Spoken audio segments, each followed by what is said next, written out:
वो जिस चीज को छूती थी वो सोना बन जाती थी। उसके पीछे खड़ा बटलर उससे बिल्कुल भी कदम नहीं मिला पा रहा था। वो करोड़ों की एक एंटीक चीज को सोना बनाने ही वाली थी। माँ उसे रोकने के लिए भागी, लेकिन उसे जरा भी अंदाजा नहीं था कि वो एंटीक सोने से भी ज्यादा कीमती थी। वो बहुत कंफ्यूज हो गई कि माँ को सोना पसंद क्यों नहीं है। इसी उलझन में वो चुपके से सड़क पर निकल गई। उसने कुछ पत्थरों को छुआ और वो सोने में बदल गए। वो आगे बढ़ी और एक राह चलती औरत को रोका। उसने पूछा कि क्या उसे थोड़ा सोना चाहिए, लेकिन उस औरत ने कहा कि वो झूठ बोल रही है। एक आदमी ने जमीन से सोना उठाया और ध्यान से देखा, फिर उसने लापरवाही से सोना वापस जमीन पर फेंक दिया। ये देखकर वो और ज्यादा कंफ्यूज हो गई। आखिर सबको सोना क्यों पसंद नहीं था। वो उदास होकर जमीन पर बैठ गई, थोड़ा आराम करने के लिए। पास बैठी एक भिखारन ने उसे ऐसे देखा और उसे रोटी का एक टुकड़ा दे दिया। उसे भूख लगी थी तो उसने रोटी उठाई और बड़े बड़े कौर लेने लगी। वो खुशी से अपने होंठ चाटने लगी। फिर उसने भिखारन से पूछा कि क्या उसके पास और रोटी है। भिखारन ने कहा कि वो रोटी उसका रोज का हिस्सा है। उस दयालु भिखारन ने अपनी थोड़ी सी जमा पूंजी भी उसे दे दी। उसने कहा कि पास वाली दुकान से कुछ खाने का सामान ले ले। जब उसे पता चला कि भिखारन का बेटा बीमार है और उसके इलाज के लिए बहुत पैसे चाहिए, तो उसने उसकी मदद करने का फैसला कर लिया। उसने अपनी उंगली भिखारन के कटोरे पर रख दी। अगले ही सेकंड में कटोरा सीधे सोने में बदल गया। भिखारन ये देखकर सन्न रह गई। उसे यकीन ही नहीं हो रहा था कि ये असली है। वो उसे सोने की दुकान पर ले गई ताकि पैसे में बदल सके, लेकिन जैसे ही दुकान वाले ने उसके फटे पुराने कपड़े देखे, वो हमें बाहर निकालने ही वाला था। ये देखकर उसने सीधे सोने का कटोरा काउंटर पर रख दिया। दुकान वाले को लगा ये नकली है। उसे भरोसा ही नहीं हो रहा था कि एक भिखारन के पास सोने का कटोरा हो सकता है, लेकिन उसने जिद की कि ये असली है। उसने तो यहाँ तक कहा कि आग से जलाकर चेक कर लो। दुकान वाले ने लाइटर निकालकर टेस्ट किया। अगले ही पल वहाँ मौजूद सब लोग हैरान रह गए। वो जो सोना था बिल्कुल असली निकला। शोर सुनकर मैनेजर भी वहाँ आ गया। उसने चश्मा लगाया और ध्यान से सोने को देखा। इतनी शुद्धता वाला सोना देखकर उसने वहीं के वहीं $3 लाख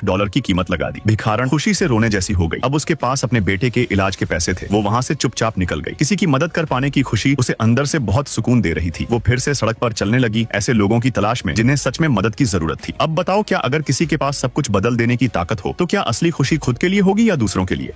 रात के वक्त लड़का गलती से स्विमिंग पूल में गिर गया। उसका शरीर धीरे धीरे डूबने लगा, लेकिन किसी ने ध्यान नहीं दिया। तभी अचानक एक औरका वहां आ गया। औरका ने उसे पानी से बाहर निकाला और किनारे तक धक्का देकर पहुंचा दिया। वो बच गया। उसने औरका को शुक्रिया कहा। अगले दिन वो ढेर सारी मछलियां लेकर आया। उसने एक मछली पानी में फेंकी, लेकिन औरका ने वो नहीं खाई। उल्टा वो ऊपर आया और मछली वापस उसे दे दी। तब उसने औरका को दिखाया कि मछली कैसे खाई जाती है, लेकिन औरका ने सिर हिलाया और अपना बड़ा सा मुंह खोल दिया। असल में औरका चाहता था कि वो खुद उसे खिलाए। थोड़ा डरते हुए भी उसने हाथ आगे बढ़ाया। मछली खाते ही औरका खुशी से पानी उछालने लगा। उसने हिम्मत करके औरका की नाक को छुआ। औरका खुद आगे आया और हाथ से खेलने लगा। फिर वो उठकर जाने लगा, लेकिन औरका पीछे पीछे चलता रहा। ऐसा लग रहा था जैसे वो चाहता हो कि वो वहीं रुके। औरका पलट गया और अपना पेट दिखाने लगा। जब उसने हाथ हिलाया तो औरका ने भी अपना फ्लिपर आगे बढ़ा दिया। वो उसकी नकल करने लगा और डांस करने लगा। ये सब देखकर ट्रेनर आ गए। उसने कहा कि वो औरका का ट्रेनर बन सकता है। उस दिन से वो रोज औरका को खाना खिलाने लगा और उसका नाम विली रख दिया। वो उसे अलग अलग स्टंट सिखाने लगा। औरका बहुत अच्छे से सीखने लगा। कुछ ही समय में वो उसकी पीठ पर बैठने लगा और उसकी जीभ तक छूने लगा। उसकी मौजूदगी से औरका अब पहले जैसा गुस्सैल नहीं रहा। बॉस को ये सब देखकर बहुत खुशी हुई, इसलिए उसने एक शो रखने का फैसला किया। लेकिन शो वाले दिन बच्चों के शोर से औरका डर गया। वो कांपने लगा और किसी की बात नहीं सुन रहा था। उसने जोर जोर से शीशे पर टक्कर मारनी शुरू कर दी। लोग डर के मारे भाग गए। अब बॉस बहुत गुस्से में था। उस रात वो बहुत उदास था और औरका की जिद की वजह से खुद को दोष दे रहा था। उसी वजह से उसकी नौकरी भी चली गई। तभी अचानक औरका जोर जोर से आवाजें निकालने लगा। उसे कुछ गलत लगा तो वो ऊपर चढ़ा। देखा कि विली बाहर अपने परिवार को बुला रहा था। तभी अचानक टैंक में चिंगारियां निकली। वो पास गया तो पता चला कि बॉस ने टैंक खराब करवाया था। वो बीमा के पैसों के लिए औरका को मरवाना चाहता था। वो और ट्रेनर दोनों ने मिलकर तय किया कि विली को समुद्र में छोड़ना होगा। दोनों ने मिलकर औरका को उठाया और पिकअप में डाल दिया। कुछ ही देर में औरका को समुद्र के किनारे ले जाया गया। ड्राइवर ने गाड़ी सीधा पानी में डाल दी। औरका आराम से तैरता हुआ समुद्र में चला गया। उसी वक्त बॉस और उसके लोग भी आ गए। उन्होंने नावें निकाली और जाल बिछा दिए ताकि औरका को पकड़ सके। उसी समय वो आगे बढ़ा और औरका को रास्ता दिखाया। समुद्र की दीवार के पास वो रुका और आखिरी बार विली को अलविदा कहा। उसकी हिम्मत बढ़ाकर विली और तेज तैरा। उसने हाथ से इशारा किया। विली ने पूरी ताकत से छलांग लगाई। उसके ऊपर से उड़ता हुआ समुद्र में चला गया। आखिरकार विली आजाद हो गया। तो बताओ, क्या तुम भी एक औरका के दोस्त बनना चाहोगे?